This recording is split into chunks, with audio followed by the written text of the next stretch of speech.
Hello, welcome back to my channel and to another reaction video. This time we're checking out the pitch meeting for Avatar Fire and Ash.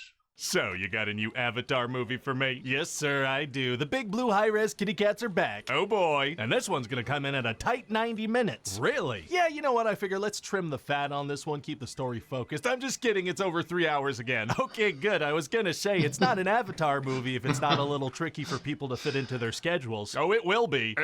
Testing the limits of people's bladders is tight. So anyway, the last movie was called The Way of Water, and we had a bunch of water stuff, and this one's gonna be called Fire and Ash. So you can imagine what's gonna be in this one. I mean, I guess fire. Mostly water again, that's right. What? But a little bit of fire, you know, as a treat. There's gonna be this fire tribe led by this lady Varang. And what's her deal? Well, she likes fire, and people are gonna be a little weird about her on the internet, probably. Oh, wonderful. And what about her tribe? Oh, well, let me tell you about her tribe, sir. They're all painted kind of similarly, and they listen to her. Sick. And so obviously this movie brings us back to the world of Pandora and the world's most unforgettable protagonist, Jake Sully. Oh boy, I freaking love that guy and all the other Navi. Of course, unforgettable. So what's going on with him in this one? Well, he's very busy, you know, yelling at his kids and making his one son feel responsible for the death of his other son to the point where he almost takes his own life. Oh my god. And also openly talking about how it's probably time to get rid of the adopted son Spider because he's a little complicated to have around. That feels like an unhealthy family dynamic. That must be hard on his wife. Oh, well, actually, Neytiri, she kind of hates all the kids too because they're part human. Wow, so much hatred in this family. Go good guys! Yeah! So they decide to bring Spider to the human scientist camp because keeping him around is super risky, merely an inconvenience. And why's that? Well, he needs an oxygen mask to breathe, so that's friggin' annoying. Plus his dad is that army guy Quaritch, so like that's not good. That makes sense. Be better at breathing and have a nicer dad if you want the good guys to accept you. Exactly. So we're bringing back that Quaritch guy again for this one. Well, of course, sir, because the people are gonna want to know, is the guy that keeps getting bested by Jake Sully gonna continue to get bested by Jake Sully? I feel like statistically, yes. Yeah, you know what? It is going to happen again in this one. You are right about that. Anyway, as I was saying, they're bringing Spider to the scientist camp, but then they get ambushed by the fire tribe. Uh-oh. Yeah, so they freaking crash all over the place. They get split up, and Spider's mask runs out of oxygen. Oh, so Spider is dead. Actually, no, he's not. So does he get, like, gently picked up with a paper towel and placed outside? What? Okay. So what happens? It's going to be tough for him to survive without oxygen. Actually, it's going to be super easy. Barely an inconvenience. Oh, really? Yeah, so what ends up happening is that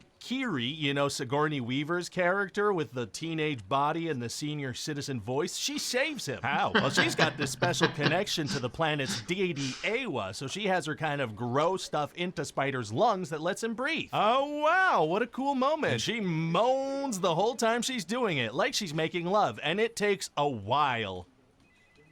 I retract my previous statement. I'm not looking forward to seeing this scene. Anyway, so then freaking Quaritch shows up because he wants to get Jake, but then they team up to go find Spider. Because they're both daddy. Oh, that's a weird way of putting it, but yes. But then the kids get captured by the fire tribe. Uh-oh. And thus begins a long series of scenes in the movie where characters get captured and then somehow escape. Nice. So they all escape. Well, great. And then Quaritch, he gets captured on purpose by the fire tribe, and he's able to flirt his way into becoming a boyfriend instead of a prisoner. What the hell are you talking about? Well, he starts hooking up with that fire lady so he can use her little army. Well, that's great, actually, because I'd love to learn more about the fire tribe. They seem super interesting. They will now practically become background characters. Oh, dang it. And then Spider gets captured. By who now? The human bad guys, because they want to do tests on him to see why he's able to breathe and why he's growing a little tail, because they'd like to do that, you know, but for greedy purposes. Freaking greedy businessmen. All they care about is money. You know what? I respect the hustle. I kind of like these guys. Oh, well, you're not supposed to. Oh, are they not the relatable characters? Okay, my bad. Okay, anyway, then Jake gets captured. By who now? Oh, just by everybody, because they'd like to execute him now. That's fatal. It is. So then what happens? Well, see, the characters that were captured, they escape. Right, you did say that might happen, but now that Jake and Neytiri have Spider back, they're like, okay, we definitely have to kill this kid now, because he's too valuable to the humans. He's dangerous now. Wow, they do not care for this kid. Well, actually, when Jake brings him out into the woods to kill him, he stabs next to his head, because he changes his mind at the last second. Well, wait, how's Spider gonna get over his adoptive father almost killing killing him but changing his mind at the very last second by getting over it immediately. Oh, okay. Yeah, the movie's got to keep going, so he's not going to worry about that at all. Well, fantastic. So now the greedy guys are planning on killing a bunch of whales for greedy purposes. Nice. No, not nice. Right, bad guys. Boo! Don't do exploitations. So Jake's going to have to gather all the other tribes to help out. That sounds familiar. Oh, yeah, you know what? I think we have done that before. It was a whole big thing. We'll just do it as a quick little montage this time. Okay, yeah, just you do good. Let's just do it. So then it's time for the big final fight. Oh boy. So there's gonna be army people and a bunch of Na'vi and a big ship, and the kids are gonna be in danger. Oh. Water everywhere. Sea creatures are gonna join in on the fight. Wait.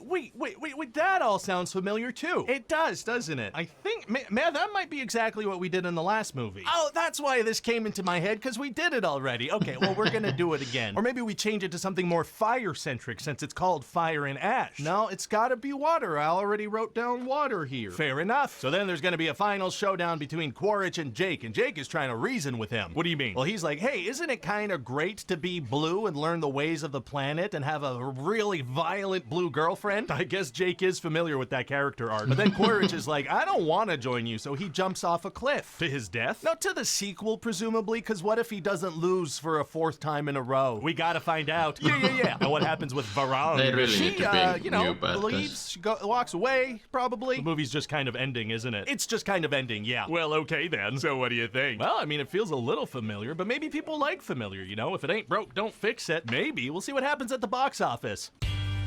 Yeah, once again, the Avatar was a big box office success, but it didn't cross over the 2 billion like the first two.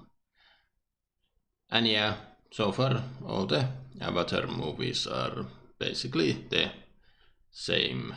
Well, they have the same final act of an army battle with Quaritch as the bad guy. And while I do love Stephen Lang, he's a great actor, they really need to bring in new bad guys and such.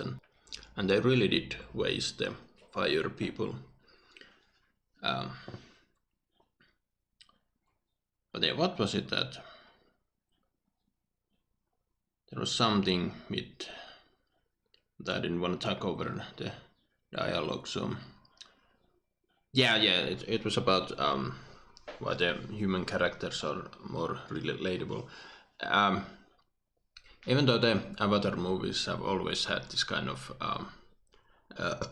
anti-colonial message, a lot of people online are fan of the humans and hope in the end humans win. And I mean, humans have the advantage so far, but question is, will Jake be able to convince the humans to, not destroy the planet the same way humans destroyed Earth? And with Spider, the way he was transformed by Ava, now there is a way. They just need to change the human leadership to somebody more caring about nature and all.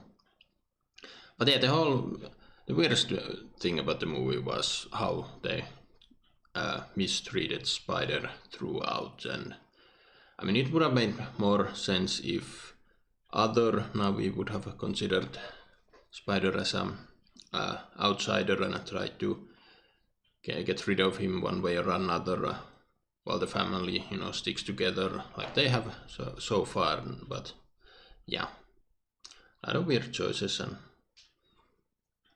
I'm not gonna lie, they pointed it out here, but also a lot of people pointed out even in the last one, Sigourney Weaver voicing Kiri. I mean, Sigourney Weaver is a fantastic actress, but having a much older lady voicing a teenager, it does sound weird.